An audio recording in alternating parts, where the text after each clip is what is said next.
चलिए कमोडिटी 10 बजे की शुरुआत करें, लेकिन आपको बता दें कि पिछले एक साल में गोल्ड और सिल्वर का प्रदर्शन कैसा रहा है। अगर कॉमेक्स पर अगर देखें तो सोने ने 45% से ज़्यादा का रिटर्न पिछले एक साल में दिया है। यहाँ पर ड्यूटी एडजस्टमेंट की वजह से 9% की जो इंपोर्ट ड्यूटी कटौती हुई थी, उस वजह से उसके बाद भी एक साल में गोल्ड ने 35% का रिटर्न दिया है और चांदी ने पिछले एक साल में 53% का। तो इस तरह का रिटर्न, मैं नहीं कह रहा हूं कि हमेशा इस तरह के रिटर्न बनेंगे, लेकिन अगर लंबी अवधि का आपका नजरिया है तो इस तरह के वेल्थ क्रिएशन होते हैं और आपको इसमें कुछ भी नहीं करना है। जब भी गिरावट पे मौका मिले आप धीरे धीरे खरीदारी करें और वक्त दे, होल्डिंग में ही पैसा बनता है। चलिए अब कमोडिटी 10 बजे में 10 एग्री कमोडिटी की बात कर लेते हैं, वहां पर किस तरह का एक्शन दिख रहा है, क्योंकि कल के सत्र में काफी गिरावट दिखी थी अक्रॉस द बोर्ड, क्योंकि लग रहा है कि ग्लोबल सप्लाई की दिक्कतें होंगी, यहां से एक्सपोर्ट में दिक्कत हो सकती है, उसका दबाव यहां पर साफ तौर पर मसालों पे नजर आया।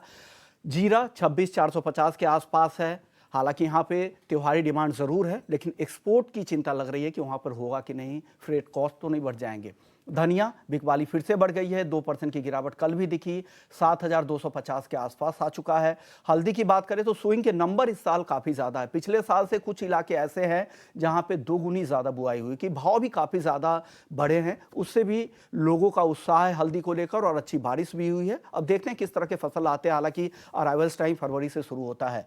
मसालों के बाद ग्वार सीड, ग्वारगम, दो फैक्टर्स यहाँ पे प्ले हो रहे हैं। एक तो एक्सपोर्ट डिमांड को लेकर चिंता बनी है, क्योंकि क्रूड के दाम ज़्यादा बढ़ जाएंगे तो क्या होगा, क्या उनके ग्वारगम की डिमांड उनकी रिग्स के लिए बनी रहेगी, ये चिंता है। और दूसरी चिंता इसलिए है कि पिछले साल से ज़्यादा उत्पादन की खबर आ रही है, उससे दबाव कल दिखा। 4% ग्वारगम कल टूट गया, 11,250 तक फिसल गया। ग्वार सीड की अगर बात करें तो 5,550 के नीचे आ गया, ज़्यादा उत्पादन अनुमान से। कैस्टर एक तरफा तेजी, अच्छी तेजी, रकबा भी इस बार कम है, उत्पादन भी पिछले साल से कम रहने की संभावना है, लेकिन अब थोड़ी सुस्ती या कंसोलिडेशन के मूड में है 6,900 के नीचे।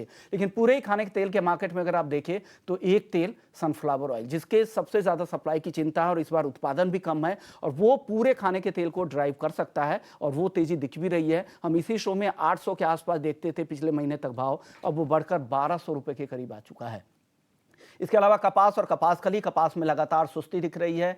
यहाँ पर एरिया कम था, उत्पादन कम होने की संभावना है, लेकिन मांग में वो कन्वर्जन नहीं दिख रहा है। 1,590 के नीचे कपास का ट्रेड हो रहा है एनसीडीएक्स पर। कपासकली की बात करें तो यहाँ पर भी दबाव के साथ ही कारोबार हो रहा है। अब भाव गिरकर आ गया है 2,930 के आसपास। आखिरी काउंटर है, हाल की लिस्टिंग है एनसीडीएक्स की कॉटन वॉश ऑयल का, जहां पर लगातार तेजी के बाद अब दायरे में कारोबार हो रहा है। चलिए मनोज जी के पास चलते हैं, हमारे एक्सपर्ट हैं आज के, पृथ्वी फिनमार्ट के डायरेक्टर हैं, कमोडिटी हेड भी हैं वहां के। मनोज जी, सबसे पहले मसालों पर बताइए, क्यों कल गिरा था और ये गिरावट कंटिन्यू हो सकती है क्या आगे?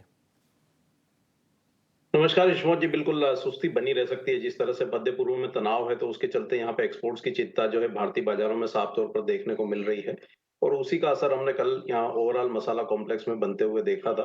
तो हमारा मानना है कि अभी यहाँ पे ये काउंटर से दूर ही रहना चाहिए। जब तक यहाँ पे तनाव बरकरार रहेगा तो चिंता यहाँ बनी रहेगी, और थोड़ी मुनाफा वसूली जो है ओवरऑल मसाला पैक में देखने को मिल सकती है।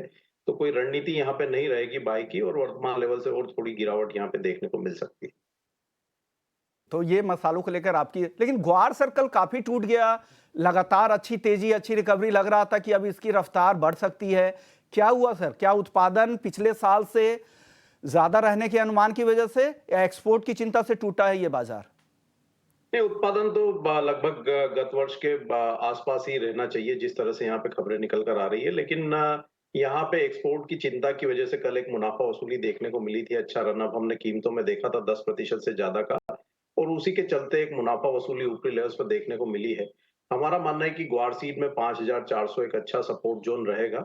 तो बाय ऑन डिप्स यहाँ पे करना चाहिए ग्वार सीड में। अगर 5,400 के स्तर मिलते हैं अक्टूबर वायदा में, तो वो बाइंग के लिहाज से बेहतर लेवल होंगे। वहीं अगर ग्वारगम की बात करें तो यहाँ भी 10,800 से 11,000 का जो रेंज है, वो बाइंग के लिहाज से उपयुक्त रेंज होगा। तो यहाँ पे अगर और थोड़ा करेक्शन आता है वर्तमान लेवल से 1-2% का, तो फिर निचले स्तरों पर बाइंग की सलाह रहेगी।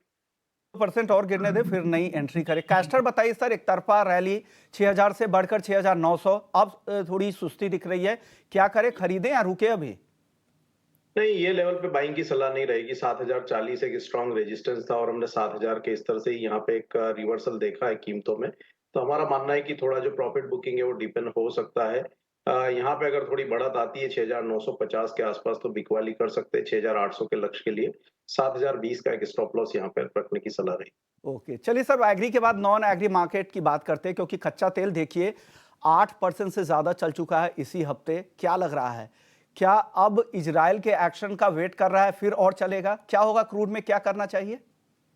बिल्कुल कल भी हमारी चर्चा हो रही थी कच्चे तेल के ऊपर विस्तृत पे और हमने बोला था कि फ्यूचर के बजाय यहाँ पे ऑप्शन की रणनीति बेहतर रहेगी। 6,000 की कॉल ऑप्शन में कल बाइंग सुझाई थी और हमने वहां लगभग 360 तक जो है कीमतों को जाते हुए देखा था। हमारा मानना है कि अभी जिस तरह से यहाँ पे जो टेंशन बना हुआ है मिडिल ईस्ट में तो फ्यूचर के बजाय यहाँ ऑप्शन में ही रणनीति बनाना बेहतर होगा। अभी 6,400 की जो कॉल है वो 200 के स्तर के आसपास ट्रेड हो रही है। अगर ये यहाँ 150-60 के रेंज में मिलती है तो 6,400 की कॉल ऑप्शन में बाय की सलाह रहेगी 100 के स्टॉप लॉस से। ऊपर में हमारा मानना है कि 250 तक जो है ये जा सकती है। तो यहाँ से तेजी आपको दिख रही है और आपको यहाँ पर ऑप्शंस के जरिए ही जाने की सलाह है, क्योंकि मार्केट में कभी भी किसी साइड के मूव आ सकते हैं, ये आप ध्यान रखिएगा। लेकिन चलिए, वक्त है ब्रेक का। शुक्रिया मनोज जी, आपने वक्त निकाला, फटाफट से एग्री नॉन एग्री मार्केट पर अपनी राय रखी।